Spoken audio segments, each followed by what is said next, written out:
अस्सलाम वालेकुम। रमज़ान मुबारक। अल्लाह पाक इस रमज़ान के सदक़े हम सब की दुआओं को कबूल फ़रमाए और हम सबको इस रमज़ान के रोज़े रखने की हिम्मत, ताकत और तौफ़ीक़ अता फ़रमाए। आमीन सुम्मा आमीन। जज़ाकल्लाह।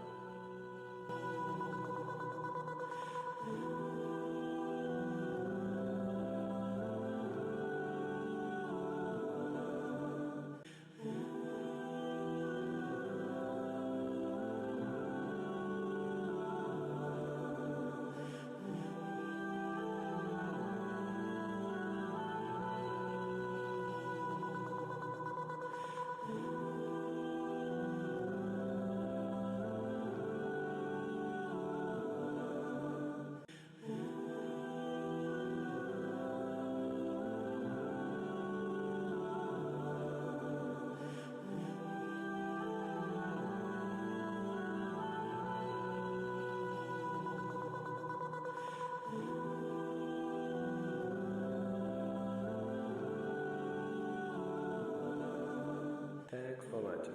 Stay tuned for such